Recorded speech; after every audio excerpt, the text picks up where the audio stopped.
हे there this is Harshvardhan. मी तुम्हाला last व्हिडिओमध्ये एक सीचा सिलेबस दिला होता. अकॉर्डिंग टू सिलेबस आपण पुढे जाण्याच्या अगोदर आपल्याला सी प्रोग्रामिंग कसं कंपाईल होतं, सी प्रोग्राम कसं रन होतं, कसं एक्झिक्यूट होतं ते समजण्याचं खूप गरजेचं आहे. चला तर आपण एक सी प्रोग्रामचं कंपायलेशन प्रोसेस बघूया. तुम्ही त्या स्क्रीनवर बघू शकता, तुम्हाला इथं सीचं कंपायलेशन प्रोसेस दिलेला आहे प्रोसेस. तर हा प्रोसेस 4 स्टेप्समध्ये असतो. पहिल्यांदा म्हणजे प्री प्रोसेसर, त्याच्यानंतर येतं कंपायलर, कंपायलरच्या नंतर येतं असेंबलर, असेंबलरच्या नंतर येतं लिंकर. तर इथं प्री प्रोसेसर हे जे आपलं सोर्स जे आपण सी प्रोग्रामिंगमध्ये लिहितो ना, हे ॲज अ इनपुट घेईल प्रोसेसर. आपला source code as a input घेईल प्रोसेसर. सोर्स कोड म्हणजे तुम्ही बघू शकता, हे आपला हॅलो वर्ल्ड आपण लिहिलेला प्रोग्राम आहे इथं. हे आहे आपला सोर्स कोड.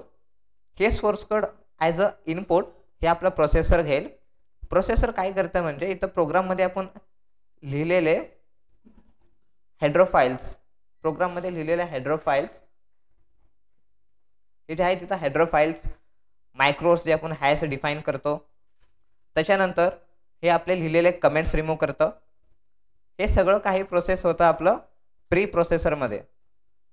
त्याच्यानंतर प्री प्रोसेसरच्या नंतर हा .i फाईल एक्झिक्यूट करून पाठवतो कंपायलरकडे. .i फाईल हा पाठवतो कंपायलरकडे. कंपायलर काय करतं, हे आपलं source code high level to low level लँग्वेजमध्ये कन्वर्ट करतं. लो लेवल लँग्वेजमध्ये हे हाय लेवल लँग्वेज फक्त हे आपल्याला समजण्यासाठी असतं. लो लेवल लँग्वेज हे आपल्या कम्प्युटरला मदरबोर्डला कळतं. तर हे कंपायलर काय करतं, हाय लेवल टू लो लेवलमध्ये कन्वर्ट करतं. आणि प्री प्रोसेस्ड कोड हे कंपायलर काय करतं, कंपायलर डायरेक्टली असेंबलरकडे पाठवणार नाही .s फाईल. हे .s फाईल कंपायलरमध्ये 6 स्टेप्सनं एक्झिक्यूट होतं. त्याच्या 6 स्टेप्समध्ये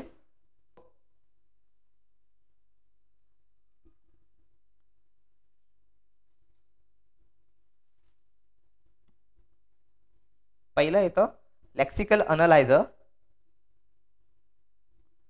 आणि दुसरं येतं सिंटॅक्स अनालायझर.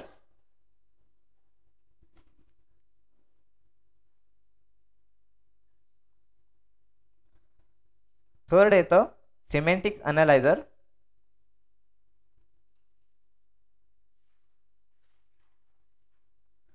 आणि फोर्थ येतं कोड जनरेटर आणि फिफ्थ येतं कोड ऑप्टिमायझर. 6th येतं टार्गेट कोड जनरेटर.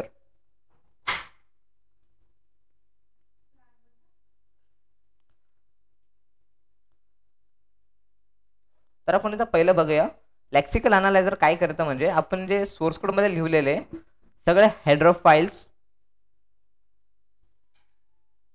इथे लेक्सिकल अनालायझरमध्ये आपण काय चेक करतं म्हणजे आपण लिहिलेल्या header files hash include stdio.h जे काय पण हेडर फाईल असेल ते चेक करतं. त्याच्यानंतर आपल्याला येईल मायक्रोज हॅश डिफाईन जे आपण युजर डिफाईन करतो मायक्रोज. त्याच्यानंतर कमेंट्स जे आपण प्रोग्राममध्ये कमेंट्स दिलेला असतो हॅश करून कमेंट्स, ते सगळे कमेंट्स रिमूव्ह करतो होतं.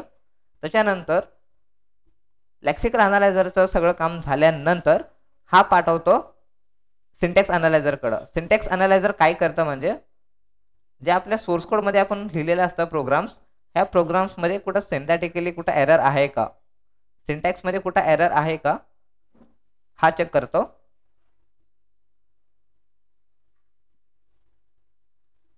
इथं आपल्या सिंटॅक्समध्ये काहीतरी आपण चुकी केली आहे, काही तर कुठलं कर्ली ब्रेसेस सोडलंय, काय प्रिंटएफमध्ये काय लिहिलेलं नाही, हा सगळं चेक करतो आपलं सिंटॅक्स अनालायझर. त्याच्यानंतर सिंटॅक्स अनालायझरचं काम पूर्ण झाल्यानंतर आपलं काही प्रोग्राममध्ये आपण काही सिंटॅक्समध्ये जर काहीतरी चुकी केलं तर ते आपल्याला एरर देणार, ते सिंटॅक्स अनालायझर एरर देतं. तसं आपण काय हेडरो फाईल्समध्ये, मायक्रोजमध्ये, परत कमेंट्समध्ये काय चुकी केलेली लिहायला तर ते आपल्याला लेक्सिकल अनालायझर एरर देतो. त्याच्यानंतर येतं सिमेंटिक अनालायझर. सिमेंटिक अनालायझर काय करतं, आपले प्रोग्राममध्ये आपण लिहिलेले व्हेरिएबल्स डिक्लेरेशन चेक करतो, फंक्शन्स कॉल चेक करतो, कुठं काय मिस्टर नाही केलं आपण, जे काही एरर्स असेल हे आपल्याला देतं semantic analyser. Variable declaration error, function call missing, हे सगळं काय एरर देतं सिमेंटिक अनालायझर. तर सिमेंटिक अनालायझरचं काम झाल्यानंतर हा येतो कोड जनरेटरकडं. कोड जनरेटर काय करतं, जे आपण लिहिलेलं सोर्स कोड आहे त्याला हे इंटरमिडिएट कोडमध्ये जनरेट करतं. इंटरमिडिएट कोडमध्ये जनरेट करतं, आयर मध्ये इंटरमिडिएट रिप्रेझेंटेशन कोडमध्ये जनरेट करतं. हे काय करतं, हे जे प्रोग्राम आहे code generator IR intermediate representation, हा हाय लेवल लँग्वेज पण नसतो, लो लेवल लँग्वेज पण नसतो, हा असतो इंटरमिडिएट लँग्वेज. हा इंटरमिडिएट लँग्वेजमध्ये कन्वर्ट केल्यानंतर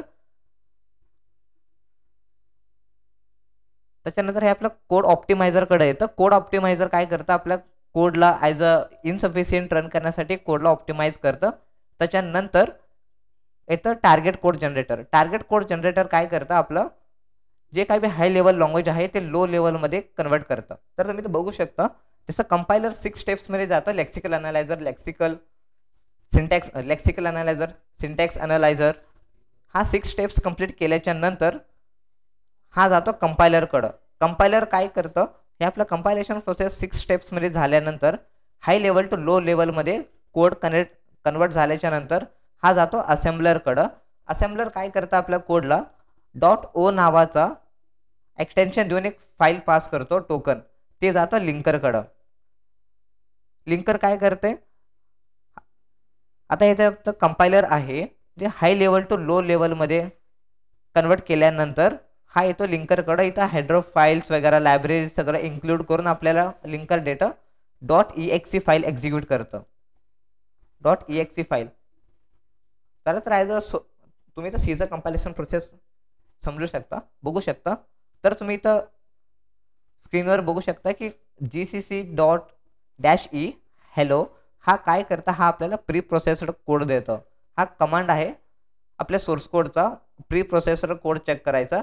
त्याच्यानंतर हा प्रोसेस केल्यानंतर तुम्ही तर बघू शकता gcc-s हा आहे आपला कंपायलरचा कंपायलर लँग्वेज बघण्यासाठी, चेक करण्यासाठी. त्याच्यानंतर असेंबलर कोडमध्ये जे आपल्याला कंपायलर जे हाय लेवल टू लो लेवलमध्ये कन्वर्ट करून देतं, तर ते कंपायलर लँग्वेजमध्ये असतं, असेंबलर लँग्वेजमध्ये असतं. ते असेंबलर लँग्वेज चेक करण्यासाठी आपण कोड बघण्यासाठी असेंबलर लँग्वेज कोणत्या कोडमध्ये असतं ते gcc-c नावानं कमांड आपण बघू शकतो. चला तर आपण बघूया प्री प्रोसेस कोड कसं दिसतं.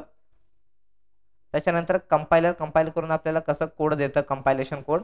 त्याच्यानंतर असेंब्ली कोड असतं, असेंब्ली कोडच्या नंतर एक ऑब्जेक्ट कोड आपल्याला जनरेट होतं. ऑब्जेक्ट कोड जनरेट झाल्याच्या नंतर .exe फाईल एक्झिक्यूट होतं. आपण ते 1 बाय 1 बघूया. तर इथं स्क्रीनवर तुम्ही VS कोडच्या स्क्रीनवर बघत असाल, इथं आपण एक सिंपल प्रोग्राम लिहूया.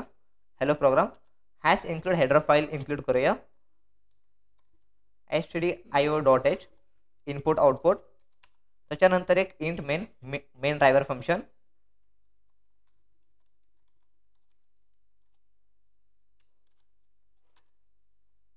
ह्या मेन ड्रायव्हर फंक्शन मध्ये आपण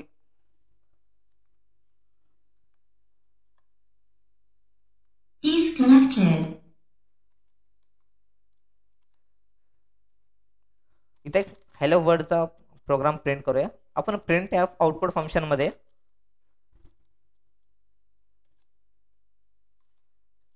इथं हॅलो वर्ल्ड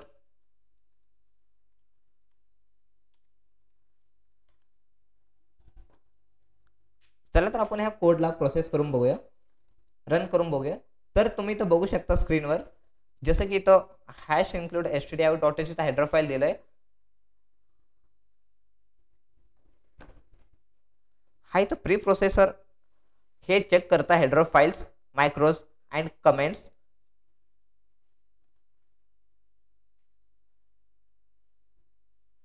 चला तर मी ते कमेंट देतो समोर हेडर फाईलच्या समोर. हा आहे आपला हेडर फाईल.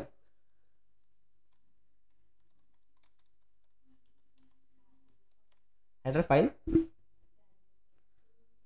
तर चला आपण प्री प्रोसेस्ड कोड कसं दिसतं बघूया.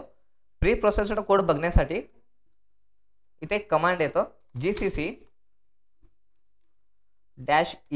फाईल नेम, जे काय तुम्ही फाईल नेम दिला असेल ते तुम्ही बघू शकता स्क्रीनवर. gcc-e main.c एंटर केल्याच्या नंतर आपल्याला इथे एक कोड भेटलेले आउटपुटमध्ये, हा आहे प्री प्रोसेसर कोड. तुम्ही तर बघू शकता हे आपले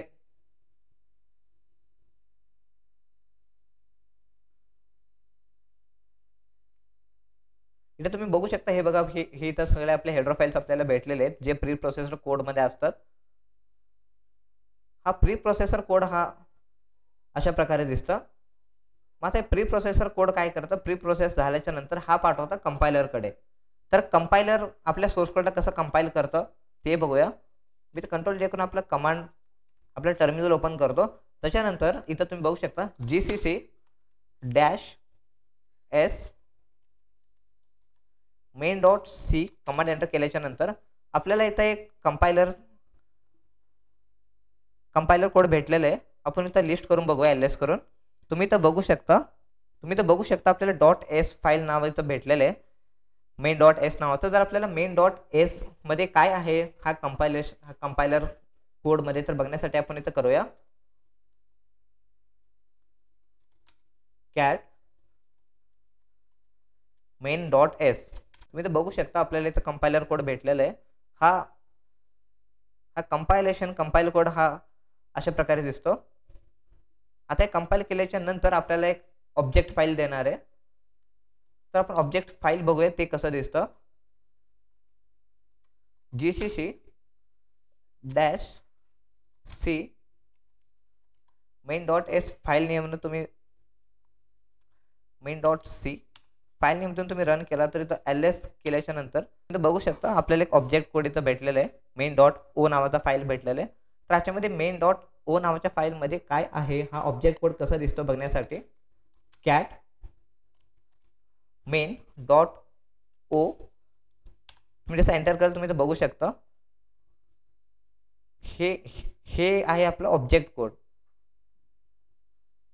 हा ऑब्जेक्ट कोड काय अशा प्रकारे दिसतं. हे आहे पूर्ण लो लेवल लँग्वेज मध्ये.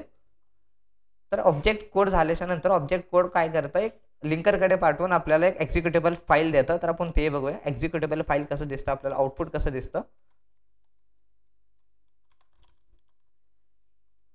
gcc main.c तर आपण इथे ls करून बघूया. आपल्याला .exe नावाचं एक फाईल भेटलेलं आहे.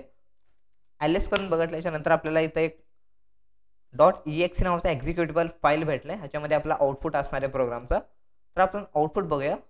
आपल्याला आउटपुट बघण्यासाठी आपण तुम्ही तर बघू शकता आपल्याला हॅलो वर्ल्ड आउटपुट भेटलेलं आहे. हा आपला एक्झिक्युटेबल फाईल रन केल्याच्या नंतर आपल्याला हॅलो वर्ल्ड आपला आउटपुट भेटलेलं आहे. तर हे आपला कंपायलेशन प्रोसेस काय हा प्रकारे काम करतो. असं आपल्या कोडला high level to low level language मध्ये कन्वर्ट करून आपल्याला आउटपुट देतं.